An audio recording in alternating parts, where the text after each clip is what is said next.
সম্ভবত রাসূলুল্লাহ কবি হয়ে গেছেন। তখন আল্লাহ তাআলা তাদের কথারই জবাব দিয়ে দিলেন যে ওয়ামা হুয়া বিকাউলি শাইর, এই কোরআনের বাণী কোনো কবির বাণী নয়। কলিলাম মা তুমিনুন, তোমরা অল্প মানুষ এটা কি করো, বিশ্বাস স্থাপন করো। যখন এই আয়াত নাযিল হয়েছে তখন কাফেররা বলতেছে কি রে, আমি মনে মনে চিন্তাটা করলাম এটা রাসূল সাল্লাল্লাহু আলাইহি ওয়াসাল্লাম কিভাবে বললো, তাহলে নিশ্চয় রাসূল সাল্লাল্লাহু আলাইহি ওয়াসাল্লাম জ্যোতিষী হয়ে গেছেন। এবার আল্লাহ তাআলা আবার আয়াত নাযিল করলেন ওয়ালা বিকাউলি কাহিন, যে এই কোরআন কোনো গণকের বাণী নয়। কলিলাম মা তাযাক্কারুন, তোমরা অল্প মানুষ কি করো, উপদেশ গ্রহণ করো। এরপর আল্লাহ তাআলা বলছেন তানজিলুম মির রাব্বিল আলামিন, এই কিতাবটা আল্লাহ তাআলার পক্ষ থেকে, অর্থাৎ আসমান থেকে আল্লাহ তাআলা এই দুনিয়াতে কি করছেন, প্রেরণ করছেন। এরপর আল্লাহ তাআলা বলছেন ওয়ালাউ তাকাওয়ালা আলাইনা বা'দাল আকাওয়িল, অর্থাৎ এবার রাসূল সাল্লাল্লাহু আলাইহি সাল্লাম সম্পর্কে বলতেছে যে মুহাম্মদ সাল্লাল্লাহু আলাইহি সাল্লামের উপরে কোরআন নাযিল করা হয়েছে।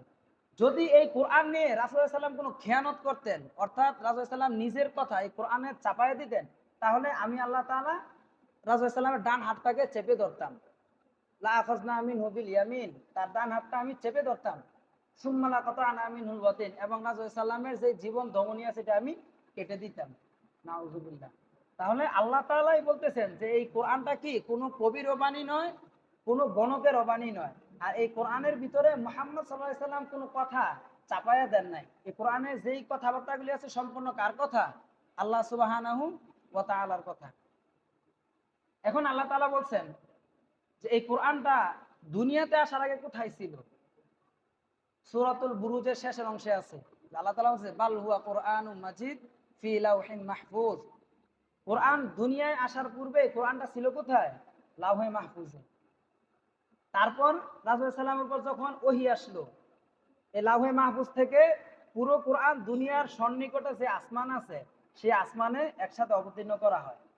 এই আসমান থেকে এবার ধীরে ধীরে ধীরে ধীরে দীর্ঘ 23 বছরে যখন যতটুকু প্রয়োজন ছিল, এই দুনিয়ার নিকটত আসমান থেকে রাসূল সাল্লামের উপর দীর্ঘ কত বছরে, 23 বছরে এই কোরআন নাজিল করা হয়েছে। যুগের আলোকে যখন যে মাসালা আসছে, যখন যে কোনো প্রশ্ন রাসূল সাল্লামের উপর সাহাবীরা জানতে আসতেন, ওইটার প্রেক্ষাপটে আল্লাহ তাআলা ওই কোরআনটা তখন ততটুকুই নাজিল করতেন। এখন এই কোরআন, আমরা যে কোরআন থেকে দূরে থাকি তাহলে আমাদের অবস্থা কি হবে। আল্লাহ রাসূল সাল্লাল্লাহু আলাইহি ওয়াসাল্লাম একটি হাদিসের মধ্যে বলছেন যে আল কোরআন হুজ্জাতুল লাকা আও আলাইক, আমরা প্রত্যেকটি মুসলমানই রাসূল সাল্লাল্লাহু আলাইহি ওয়াসাল্লামের শাফায়াত পাবো এমন আশা ইচ্ছা পোষণ করি, তাই না? কিয়ামতের ময়দানে রাসূল সাল্লাল্লাহু আলাইহি ওয়াসাল্লামের শাফায়াত ছাড়া কেউ নাজাত পাবো, এই বিশ্বাস কারো আছে নাকি? রাসূল সাল্লাল্লাহু আলাইহি ওয়াসাল্লামের শাফায়াত ব্যতীত একজন ব্যক্তিও জান্নাতে যেতে পারবে না, একজনেও না। সেই রাসূল সাল্লাল্লাহু আলাইহি ওয়াসাল্লাম বলছেন যে আল কোরআন হুজ্জাতুল লাকা আও আলাইকা, এই কোরআনটা হয় তোমার পক্ষে আর না তোমার বিপক্ষে সাক্ষী দিবে। এবার আপনি আপনার জীবনের সাথে মিলান, আপনার সম্পর্ক কোরআনের সাথে কতটুকু আছে। কোরআন কি আপনার পক্ষে সাক্ষ্য দিবে সেই অবস্থানে আপনি আছেন, না কোরআন আপনার বিপক্ষে সাক্ষী দিবে? যদি আপনার পক্ষে সাক্ষী দেয় আলহামদুলিল্লাহ, আপনি নাজাত পেয়ে যাবেন। আর যদি আপনার বিপক্ষে কোরআন সাক্ষী দেয় তাহলে আপনার আর সেদিন কি কোনো রেহাই থাকবে না। আল্লাহ তাআলা কোরআনুল কারীমের মধ্যে বলছেন যে ওয়াকালা রাসূলু ইয়া রাব্বি ইন্না কওমি ইত্তাখাযু হাযাল কুরআনা মাহজুরা। সূরাতুল ফুরকানের 30 নম্বর আয়াতের মধ্যে বলছেন যে আর রাসূল সেদিন বলবে যে ইন্না কওমি, যে নিশ্চয় আমার এই সম্প্রদায়ের লোকেরা, তারা আমার উম্মত বলে দাবি করত, ইত্তাখাযু হাযাল কুরআন, কিন্তু এই কোরআনটা তাদের কাছে ছিল, হাযাল কুরআনা মাহজুরা, কিন্তু তাদের কাছে যখন এই কোরআনটা ছিল তখন তারা এই কোরআনকে কি করে নাই, গ্রহণ করে নাই। তারা এই কোরআন থেকে দূরে সরেছিল। কোরআনে যে আদেশ নিষেধগুলি ছিল তারা সেই আদেশ নিষেধগুলি মেনে চলে নাই। তারা তাদের ফাহেসা, তাদের নফসের গোলামি করে বা শয়তানের ওয়াসওয়াসায় তারা তাদের জীবন পরিচালনা করছে, কিন্তু এই কোরআনের আদেশ নিষেধ মেনে তারা তাদের জীবন পরিচালনা করে নাই। তাহলে এই কোরআনই কি করবে সেদিন, আমাদের বিরুদ্ধে আল্লাহ তাআলার কাছে সাক্ষ্য দিবে। এবার সূরাতুত তাহার 124 নম্বর আয়াতের মধ্যে আল্লাহ তাআলা বলছেন যে ওয়ামান আ'রাদা আন যিকরি ফাইন্না লাহু মাঈশা, যেই ব্যক্তি আমার এই কোরআন থেকে, অর্থাৎ আমার এই জিকির, এখানে জিকির শব্দ উল্লেখ করা হয়েছে কোরআনে, অধিকাংশ মুফাসসিরিনে কেরামের বক্তব্য হচ্ছে জিকির দ্বারা এখানে আল্লাহ তাআলা কোরআনকে বুঝিয়েছেন। যে যারা এই কোরআন থেকে দূরে থাকবে, ফাইন্না লাহু মাঈশাতান দানকা, আল্লাহ তাআলা তাদের জীবনটা এই দুনিয়াতে একদম সংকীর্ণ করে দিবেন, একদম ছোট করে দিবেন। ওয়া নাহশুরুহু ইয়াউমাল কিয়ামাতি আ'মা, এবং সেদিন কিয়ামতের ময়দানে তাকে অন্ধ অবস্থায় উঠানো হবে। তখন সেই ব্যক্তি আল্লাহ তাআলার কাছে বলবে যে ক্বালা রাব্বি লিমা হাশারতানি আ'মা, আয় রব, আজকে কেন আমাকে আজকে হাশরের ময়দানে অন্ধ অবস্থায় উঠাইলেন? অথচ যখন আমি দুনিয়াতে ছিলাম তখন আমি চোখে দেখতে পেতাম, আমার আলো ছিল। তখন আল্লাহ তাআলা বলবে যে ক্বালা কাযালিকা আতাতকা আয়াতুনা, তুমি যখন দুনিয়াতে ছিলে তখন তোমার নিকট আমার এই আয়াতগুলি গেছিল, কিন্তু তুমি তখন কি করো নাই? আমার এই আয়াত অনুসরণ করো নাই, তখন তুমি এই আয়াত পড়ো নাই, কোরআন পড়ো নাই, কোরআন বুঝো নাই, কোরআন অনুযায়ী তুমি তোমার জীবন পরিচালনা করো নাই। সেই জন্য দুনিয়াতে যখন তুমি আমার এই কোরআনটাকে মেনে চলো নাই, এটার আদেশ নিষেধ বর্জন করছো, ঠিক তদ্রুপ আজকে তোমাকে আমি ভুলে গেলাম, আর এই জন্য তোমাকে আমি আজকে অন্ধ অবস্থায় হাসর মাঠে উঠাইলাম। নাউজুবিল্লাহ। তাহলে আমাদেরকে যদি আল্লাহ তাআলা হাসরের ময়দানে ভুলে যান, তাহলে আমাদের অবস্থা সেদিন কি হবে? এটা প্রত্যেকেরই বিবেচনা করা উচিত। এরপর আল্লাহ রাসূল সাল্লাল্লাহু আলাইহি ওয়াসাল্লাম অপর একটি হাদিসের মধ্যে বলছেন যে ইন্নাল্লাযী লাইসা ফী জাওফিহি শাইউম মিনাল কুরআন, যেই ব্যক্তির অন্তরের মধ্যে কোরআন নাই, কাল বাইতিল খরিব, তার অন্তরটা হচ্ছে সেই শূন্য বিরান ঘরের মতো, যেই ঘরের ভিতরে কোনো মানুষ বসবাস করে না। অর্থাৎ আমি একটা ঘর যদি তৈরি করে ফালায় রাখেন, এই ঘরের ভিতরে মানুষ বসবাস না করে, 10 বছর, 20 বছর, 30 বছর, এইভাবে যদি 100 বছর হয়ে যায়, এই ঘরের অবস্থাটা কি হবে? এখানে সাপ, বিচ্ছু, মাকড়সা, টিকটিকি, এরকম ধরনের বিভিন্ন প্রাণী এসে কি করবে? বাসা বাঁধবে। ঠিক তদ্রুপ যার অন্তরের মধ্যে কোরআন নাই, আল্লাহ রাসূল সাল্লাল্লাহু আলাইহি ওয়াসাল্লাম বলছেন তার অন্তরটা হচ্ছে সেই শূন্য ঘরের মতো। এরপর আল্লাহ রাসূল সাল্লাল্লাহু আলাইহি ওয়াসাল্লাম অপর একটি হাদিসের মধ্যে বলছেন যে ইকরাউল কুরআন, আমাদেরকে বলছেন যে তোমরা কি করো? কোরআন পাঠ করো। ফাইন্নাহু ইয়াতি ইয়াউমাল কিয়ামাতি শাফিআন লিআসহাবি, কেননা যেই ব্যক্তি এই কোরআন পাঠ করবে, এই কোরআনের সাথে লেগে থাকবে, কাল কিয়ামতের ময়দানে এই কোরআন তার সহপাঠী সম্পর্কে আল্লাহ তাআলার নিকট সুপারিশ করবে। সুবহানাল্লাহ। তাহলে কোরআন যারা পড়বে, কোরআন যারা অধ্যয়ন করবে, কোরআন অনুযায়ী যারা জীবন পরিচালনা করবে, সেই কোরআনই তার সম্পর্কে আল্লাহ তাআলার নিকট হাসরের ময়দানে কি করবে? সুপারিশ করবে। আর আমরা যদি কোরআন থেকে দূরে থাকি, তাহলে আমাদের অবস্থা কি হবে? কোরআনের অপর একটি আয়াতে আল্লাহ তাআলা এবার বলছেন আফালা ইয়াতাদাব্বারুনাল কুরআন, আল্লাহ তাআলা বলছেন যে তারা কি কোরআন নিয়ে চিন্তা করে না, কোনো গবেষণা করে না? আম আলা কুলুবিন আকফালুহা, নাকি তাদের অন্তর একদম তালাবদ্ধ হয়ে গেছে? অর্থাৎ যারা কোরআন পড়ে না, কোরআনের অর্থ বুঝে না, বা কোরআন জানার চেষ্টাও করে না, আল্লাহ তাআলা বলছেন তাদের অন্তর কি করছেন? একবার তালাবদ্ধ করে দিয়েছেন। খাতামাল্লাহু আলা কুলুবিহিম, আল্লাহ তাআলা তাদের অন্তরের ভিতরে একদম মোহর মেরে দিয়েছেন। ওয়া আলা সামঈহিম, তাদের কানের ভিতরেও কি করছেন? মোহর মেরে দিয়েছেন। ওয়া আলা বসারিহিম গিশাওয়া, এবং তাদের চোখের সামনে আবরণ দিয়ে দিয়েছেন, যার কারণে তারা চোখে দেখে না। ওয়ালাহুম আযাবুন আলীম, আর সেই সকল বান্দাদের জন্য কাল কিয়ামতের ময়দানে কষ্টদায়ক, যন্ত্রণাদায়ক শাস্তি অপেক্ষা করতেছে। সম্মানিত হাজিরিন, আজকে কোরআন শিখা কিন্তু খুব সহজ হয়ে গেছে।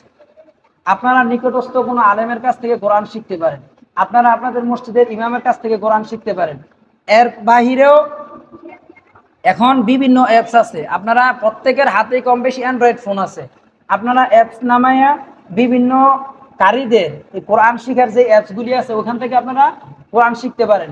তার চেয়েও আরো সহজ, ইউটিউবের ভিতরে কোরআনের এমন অসংখ্য ক্লাস আছে, আপনারা একটু চেষ্টা করলেই ওখান থেকে কি করতে পারেন? এই কোরআন শিখতে পারেন। সম্মানিত হাজিরিন, বিশ্বাস করেন, আপনারা যদি কোরআন না শিখতে পারেন, কাল কিয়ামতের ময়দানে আপনাদের কোনো উপায় থাকবে না। কারণ আপনি দুনিয়ায় সামান্য জিন্দেগি, আপনি চিন্তা করেন আদম আলাইহিস সালামকে কত বছর আগে সৃষ্টি করা হয়েছে। এরপর আমাদের নবী মুহাম্মদ সাল্লাল্লাহু আলাইহি সাল্লাম এই দুনিয়া থেকে পরলোক গমন করছেন আজ থেকে প্রায় 1450 বছর আগে। তো এই দুনিয়ায় আমরা এখন আছি, 2 দিন পরে থাকবো না। আমাদের হায়াত একদম সীমিত, কারো হায়াত ধরেন 70 বছর, কারো ধরেন 80 বছর, কারো আবার কম। এই সামান্য সময়ের ভিতরে আমরা দুনিয়ার এই যে খেল তামাশা একদম মজে আছি। অথচ আমরা যখন এই দুনিয়া থেকে চলে যাব, দুনিয়ার শেষ আছে, কিন্তু পরকালে কিন্তু কোনো শেষ নাই। পরকালের শুরু আছে, কোনো শেষ নাই। কিন্তু পরকালে যদি আমরা এই যুগ যুগ ধরে জাহান্নামে থাকবো, এটাকে আমরা কেউ কামনা করি? এই দুনিয়ার সামান্য এই সময়টাতে যদি আমরা একটু পরিশ্রম করি, কোরআন সম্পর্কে আমরা জানি, কোরআনের জ্ঞান অর্জন করি, কোরআন অনুযায়ী যদি আমরা আমাদের এই সময়টা পরিচালনা করতে পারি, তাহলে কাল কিয়ামতের ময়দানে আমরা কি করতে পারবো? সেই বিশাল জিন্দেগিটাতে আমরা শান্তিতে বসবাস করতে পারবো। এবার আল্লাহ তাআলা বলছে যে কদ আফলাহা মান যাক্কাহা, সে পরিশুদ্ধি লাভ করলো সেই সকল লোকেরাই যারা নিজেদেরকে নিয়ে আত্মসমালোচনা করে। আমরা তো পারি খালি অন্যের সমালোচনা করতে, অমুকে এটা করছে, তমুকে ওইটা করছে, খালি বাইরে অন্যান্য লোকদের সমালোচনা। আমার ভিতরে যে কতটুকু ভুল ত্রুটি আছে, আমি কি অর্জন করলাম, আমি আজকে মারা গেলে কালকে আমার অবস্থানটা কোথায় যাবে, এইগুলি নিয়ে আমরা নিজেরা আত্মসমালোচনা পর্যালোচনা করি না। আল্লাহ তাআলা বলছেন যে যেই ব্যক্তি নিজেকে নিয়ে চিন্তা ভাবনা করবে, নিজের আত্মশুদ্ধি নিয়ে চিন্তা ভাবনা করবে, সেই ব্যক্তি সফলতা লাভ করবে। ওয়াকাদ খাবা মান দাসসাহা, আর সেই ব্যক্তি হচ্ছে গিয়া নিষ্ফল, একদম বিফলে যাবে, যে নিজেকে নিয়ে সে পর্যালোচনা করার সময় পায় নাই, শুধু দুনিয়ায় আসছে, খাইছে, ঘুমাইছে, কাফের মুশরিকদের মতো তামাশা করে বাস দুনিয়ার জিন্দেগিটা কি করছে, শেষ করে দিছে। তাদের জন্য পরকালে সেই ভয়াবহ শাস্তি অপেক্ষা করতেছে। সম্মানিত হাজিরিন, এতগুলি কথা বলার একটাই কারণ, কোরআন আমাদেরকে গাইডলাইন দেয়, কোরআন আমাদেরকে জাহান্নাম থেকে জান্নাতের রাস্তা দেখায়, কোরআন আমাদেরকে অন্ধকার থেকে আলোর পথ দেখায়। এখন কোরআন থেকে যদি আমরা দূরে থাকি, তাহলে আমরা কোত্থেকে এই হেদায়েতের রাস্তাটা পাবো? কোনো উপায় আছে? কোনো উপায় নেই।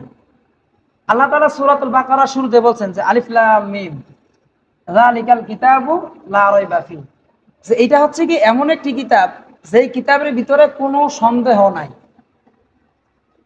হুদাল লিল মুত্তাকিন, এই কোরআনটা হচ্ছে গিয়ে মুত্তাকি বান্দা যারা, তাদের জন্য পথ প্রদর্শক, অর্থাৎ যারা আল্লাহ তাআলাকে ভয় করবে, যারা আল্লাহ তাআলার আদেশগুলি মেনে চলবে, যারা আল্লাহ সুবহানাহু ওয়া তাআলার নিষেধগুলি বর্জন করবে, তাদের জন্য এই কোরআনটা কি করবে?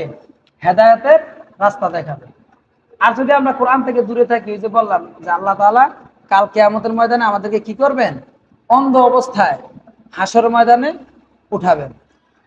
এরপর আল্লাহ রাসূল সাল্লাল্লাহু আলাইহি ওয়াসাল্লাম বলছে যে কোরআন হয় তোমার পক্ষে কি করবে? সাক্ষী দিবে, আর না হয় কোরআন তোমার বিপক্ষে সাক্ষী দিবে। তাই আসুন আমরা এই দুনিয়া থাকা অবস্থায় আমরা প্রত্যেকের অবস্থান থেকে চেষ্টা করি, যে কোরআন পড়তে জানি না সে আগে কোরআন পড়ার চেষ্টা করি, যে কোরআন পড়তে পারি সে কোরআন অর্থসহ পড়ার চেষ্টা করি। আর যারা কোরআন অর্থসহ পড়তে পারি তারা কোরআনের, এখন বহুত তাফসির বের হয়েছে বাংলা, আমরা চেষ্টা করি প্রত্যেকেই কোরআনের সেই বাংলা তাফসিরগুলি পড়ার। তাহলে আমরা কোরআনের মূল সার নির্যাস, যেটা কোরআন কি জন্য নাজিল করা হয়েছে, কোরআনের ভিতর কি আছে, আমরা এই জিনিসগুলি জানতে পারবো, আর সেই অনুযায়ী আমরা আমাদের জীবন পরিচালনা করতে পারবো। আর কোরআন অনুযায়ী যদি আমরা না চলতে পারি, তাহলে আমাদেরকে আল্লাহ তাআলা কি অবস্থা করবে, কয়েকটা আয়াত আর হাদিস দ্বারা তো বললাম। এরপর আল্লাহ তাআলা সূরাত মাইদার মধ্যে পরপর 3টা আয়াতের মধ্যে বলছেন যে ওয়ামান লাম ইয়াহকুম বিমা আনজালাল্লাহু ফাউলাইকা হুমুল কাফিরুন, যে যাদের উপরে আল্লাহ তাআলা রাষ্ট্র ক্ষমতা দান করছেন, তারা যদি এই কোরআন অনুযায়ী তারা সে রাষ্ট্র পরিচালনা না করে, আল্লাহ তাআলার দেওয়া বিধান অনুযায়ী যদি রাষ্ট্র পরিচালনা না করে, তাদেরকে আল্লাহ তাআলা বলছেন ফাউলাইকা হুমুল কাফিরুন, তারা স্পষ্ট কাফের। সূরাতুল মাইদা 44 নম্বর আয়াতে কথা বলছেন। এরপর আয়াতে বলছেন যে ওয়ামান লাম ইয়াহকুম বিমা আনজালাল্লাহু ফাউলাইকা হুমুজ জালিমুন, যে যারা আল্লাহ তাআলার নাজিলকৃত সেই বিধান অনুযায়ী রাষ্ট্র পরিচালনা করবে না। এখন রাষ্ট্র যদি আপনার কোরআন অনুযায়ী নাও চলে, আপনি ব্যক্তি মুসলিম দাবি করতেছেন, আপনি আপনার জীবনটা কোরআন অনুযায়ী পরিচালনা করেন, আপনি যদি আপনার জীবনটা কোরআন অনুযায়ী পরিচালনা না করেন, তাহলে তো আপনি ওই আয়াতের অন্তর্ভুক্ত হয়ে গেলেন। এই আয়াতের মধ্যে আল্লাহ তাআলা বলছেন যে ফাউলাইকা হুমুজ জালিমুন, যারা আল্লাহ তাআলার বিধান অনুযায়ী নিজেদের জীবন পরিচালনা করবে না, তারা হচ্ছে গিয়ে জালেম। এরপরে 47 নম্বর আয়াতের মধ্যে বলছেন যে ওয়ামান লাম ইয়াহকুম বিমা আনজালাল্লাহু ফাউলাইকা হুমুল ফাসিকুন, যেই ব্যক্তি আল্লাহর নাজিলকৃত বিধান অনুযায়ী তার জীবন পরিচালনা করবে না, রাষ্ট্র পরিচালনা করবে না, সেই ব্যক্তি হচ্ছে গিয়ে ফাসিক। নাউজুবিল্লাহ। তাহলে কোরআন থেকে দূরে থাকলে আপনি কি হয়ে যাচ্ছেন? এক আয়াতে বলা হয়েছে কাফের, পর আয়াতে বলা হয়েছে জালেম, পর আয়াতে বলা হয়েছে ফাসিক। তাহলে কোরআন থেকে দূরে থাকার কোনো সুযোগ নাই। সম্মানিত হাজিরিন, আসুন আমরা প্রত্যেকের অবস্থান থেকে কোরআন পড়ার চেষ্টা করি, কোরআন সম্পর্কে জানার চেষ্টা করি। যারা কোরআন পড়তে পারে তাদের কাছ থেকে আমরা কোরআন তাদের কাছ থেকে কোরআন জানার চেষ্টা করি, তাদের কাছ থেকে আমরা শিখার চেষ্টা করি। আল্লাহ সুবহানাহু ওয়া তাআলা যে কথাগুলি বললাম সর্বপ্রথম আমাকে মেনে চলার তৌফিক দান করুন, এবং আমরা যারা শুনলাম আমাদেরকেও মেনে চলার তৌফিক দান করুন। ওয়া মা আলাইনা ইল্লাল বালাগ।